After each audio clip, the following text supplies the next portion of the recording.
They thought they could steal from women who had nothing left to lose, and I would just quietly disappear. Everyone said, move on, focus on healing, let the lawyers handle it. But I chose justice. My name is Margaret Chen Rodriguez, and for 20 years, I managed multi-million-dollar budgets in corporate America before my husband died and changed everything. This is how I turned my greatest heartbreak into their worst nightmare. While they celebrated at charity galas with money meant for battered women, I was building the case that would destroy them all.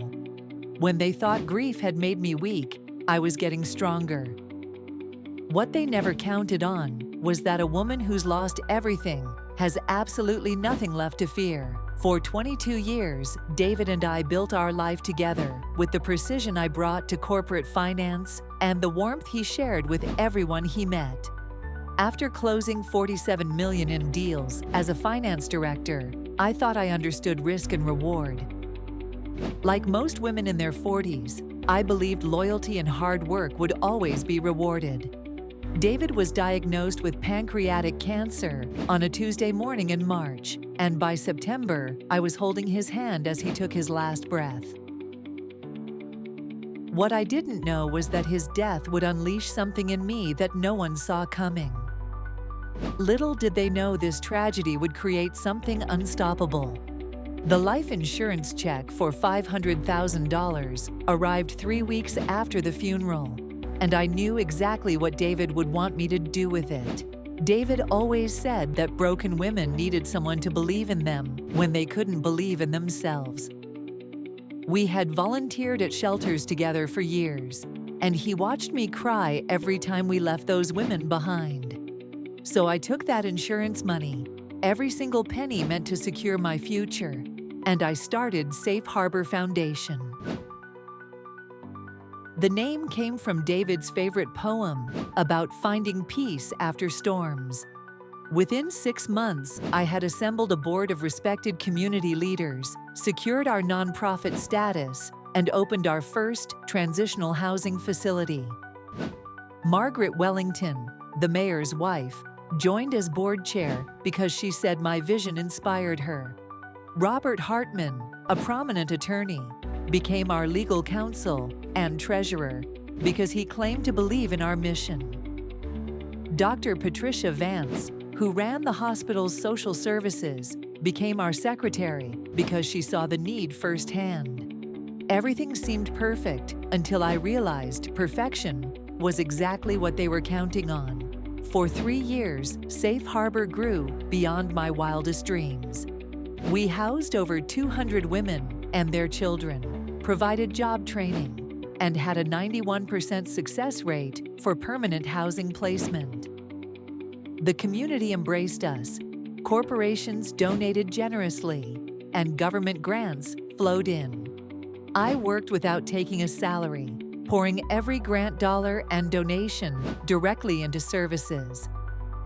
Margaret Wellington hosted elegant fundraising galas that brought in hundreds of thousands. Robert Hartman structured our financial systems and managed our legal compliance. Dr. Vance connected us with medical services and social workers. I trusted them completely because grief had taught me that life was too short for suspicion. My twin daughters, Maria and Sophia, were so proud of what we had built in their father's memory. But here's what they didn't count on. I still remembered every number from my corporate days. The first red flag appeared during our 4th annual gala planning meeting. Margaret mentioned that the venue deposit had increased significantly from the previous year, but when I checked our records, we had already paid a deposit. When I asked about it, she laughed and said event planning was more complex than I realized. Robert quickly agreed, explaining that multiple deposits were normal for high-end venues. Something in my stomach twisted, but I pushed it down because these people had become my family after David died. Then Dr. Vance mentioned that our medical supply costs were rising dramatically, but I had personally negotiated long-term contracts with our vendors. When I pulled the files to double-check, several invoices had different amounts written in different handwriting. I started keeping copies of everything, just like David always taught me. Over the next few months, inconsistencies multiplied like cancer cells. Board meetings that happened without me being notified. Financial reports with numbers that didn't match my records. Vendors calling to ask about late payments for bills I thought were already paid. Margaret started treating me like an amateur, suggesting I was too emotional about finances to see the big picture. Robert began scheduling important meetings during times he knew I couldn't attend because of my volunteer shifts at the shelter. Dr. Vance started questioning my decisions in front of staff, undermining my authority in the organization I had built with my husband's life insurance money. But they made one crucial mistake. They forgot I had spent 20 years catching financial irregularities that other people missed. The setup was so subtle, I almost missed it myself. They had been slowly shifting financial authority away from me by claiming I was overwhelmed with grief and needed support. Margaret convinced major donors that she should be their primary contact to spare me emotional burden. Robert restructured our banking so that 2 board signatures could authorize payments instead of requiring mine. Dr. Vance began handling all medical supply ordering, claiming her hospital connections got better prices. While I was focused on actually serving the women in our program, they were systematically removing my access to the organization's finances. The board meeting was scheduled for Thursday, and I had no idea they planned to vote me out of my own charity. But Wednesday night, I decided to do what I should have done months earlier. I audited my own books. The betrayal hit me like a physical blow when I saw the real numbers. My hands shook as I spread the bank statements across my kitchen table, the same table where David and I had planned safe harbor 4 years earlier. Over $600,000 had been diverted from shelter operations into accounts I had never authorized. Margaret had been charging the charity for personal expenses, vacation rentals, and designer clothes, claiming they were fundraising costs.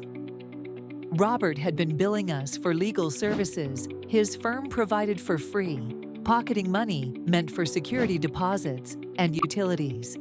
Dr. Vance had been ordering medical supplies that were never delivered, instead sending them to private clinics that paid her kickbacks.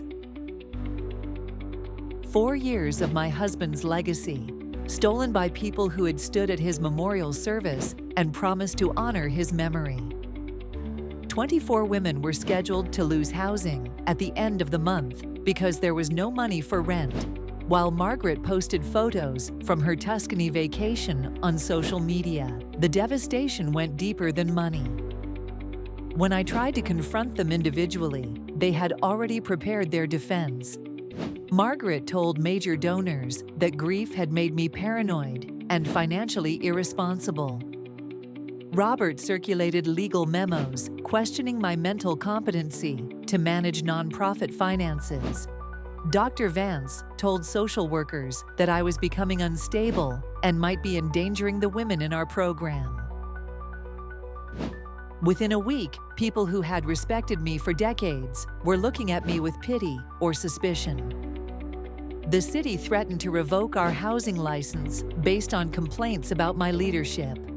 My own staff started questioning my decisions because board members had poisoned them against me. I lost 15 pounds in 2 weeks and couldn't sleep because every time I closed my eyes, I saw David's face asking why I had let them destroy his dream. The worst part was knowing that vulnerable women were going to suffer because of my failure to protect what he had entrusted to me. Then something inside me snapped on a gray October morning when I found Sarah Martinez crying in our shelter kitchen.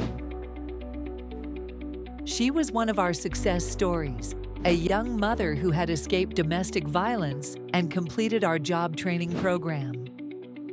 Now she was telling me through tears that her apartment deposit had been returned because our check bounced.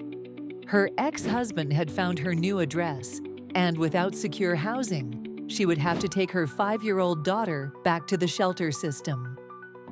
I realized that crying wouldn't protect Sarah, anger wouldn't house her daughter, and hoping for justice wouldn't stop them from destroying other women's lives.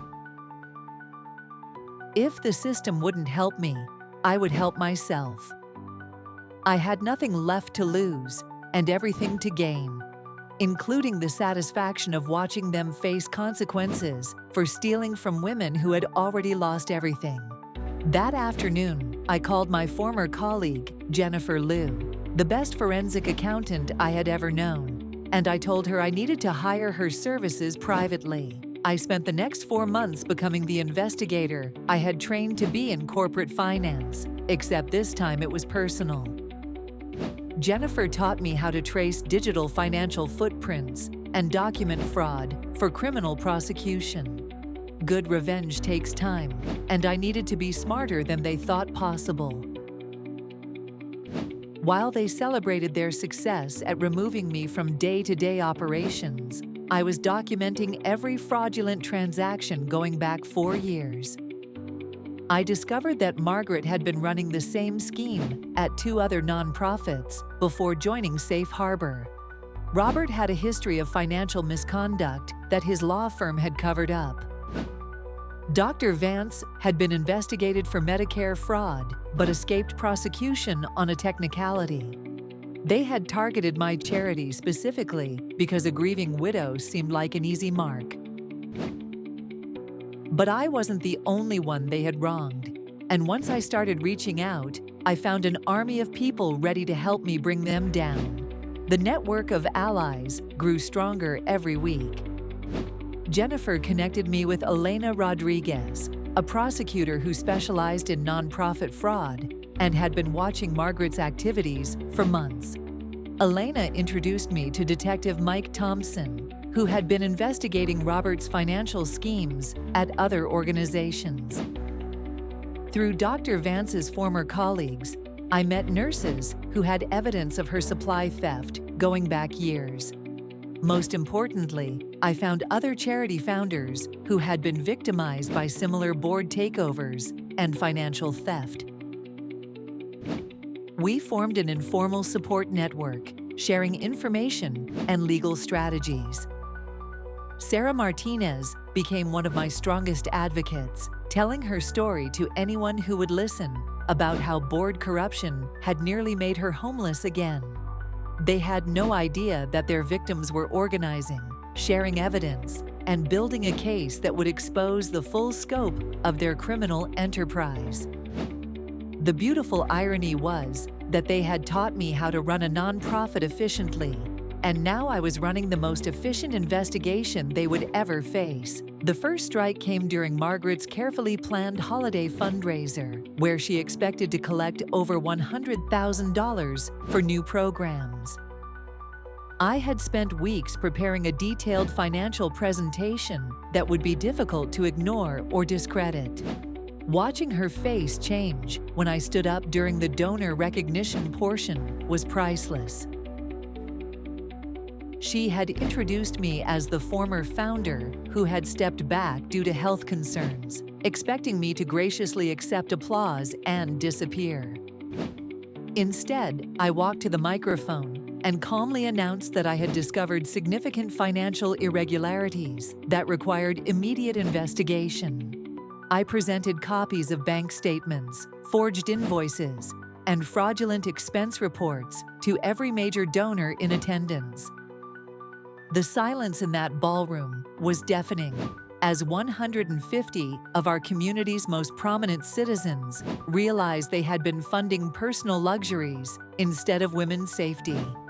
Margaret tried to interrupt, claiming I was having another emotional breakdown, but Robert's face had gone completely white because he recognized his own signatures on documents that proved embezzlement. This was just the beginning of their public humiliation. The systematic dismantling of their reputations accelerated once the evidence became public. Each move was more devastating than the last because I had learned to use their own tactics against them. While Margaret tried to convince donors that I was fabricating evidence, Elena Rodriguez announced that the district attorney's office was opening a formal investigation. When Robert attempted to claim attorney-client privilege, Detective Thompson presented a warrant for his financial records. As Dr. Vance tried to transfer to another hospital, her former colleagues came forward with years of documented supply theft. Once word got out that prosecution was likely, other victims emerged from nonprofits across the region. The local newspaper ran a series exposing the broader pattern of charity fraud, targeting grieving founders and vulnerable populations. My transformation from victim to advocate was becoming a symbol of what happened when you underestimated a woman who had lost everything except her sense of justice. The community that had once pitied me was now asking how they could help rebuild Safe Harbor stronger than before. The climactic moment came during the emergency board meeting, where they had planned to formally remove me and dissolve the charity. Instead, they walked into a room filled with prosecutors, FBI agents, and reporters. This wasn't just about me anymore. It was about every nonprofit that had been targeted and every vulnerable population that had been exploited. Margaret's carefully constructed reputation as a philanthropist crumbled when agents presented evidence of her fraud at 7 different organizations. Robert's law license was suspended pending criminal charges for embezzlement and money laundering. Dr. Vance was arrested at the hospital where she worked, escorted out in handcuffs past colleagues who had trusted her for years. The seizure of their assets recovered over $800,000 that was immediately returned to the charities they had robbed. But the sweetest justice was watching them realize that their victims had become more organized and effective than they had ever been. Now they were the ones begging for mercy, facing the same powerlessness they had inflicted on women who had already survived the worst moments of their lives. My complete transformation from grieving widow to justice advocate had not only saved Safe Harbor, but created a model for protecting nonprofits everywhere. 6 months later, Safe Harbor Foundation reopened with new leadership, transparent financial systems, and more community support than ever before. Sarah Martinez and her daughter moved into permanent housing, funded by recovered assets and new donations from people inspired by our fight for justice.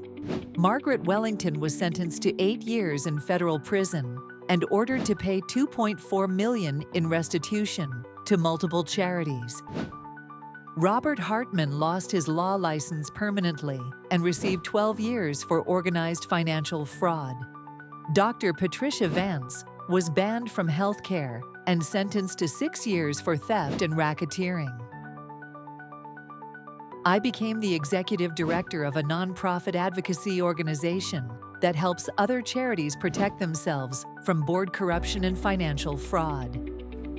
My daughters tell everyone they know that their mother proved you should never underestimate a woman who fights for people who can't fight for themselves. The organization David and I dreamed of at our kitchen table now serves over 500 women annually, and his memory is protected by systems that make fraud nearly impossible. This story isn't just about revenge. It's about what happens when women refuse to let injustice win and choose to transform their pain into power that lifts up others. If this inspired you to never let anyone underestimate a woman over 40 who has nothing left to lose, smash that like button and subscribe, because justice served cold is always the sweetest revenge.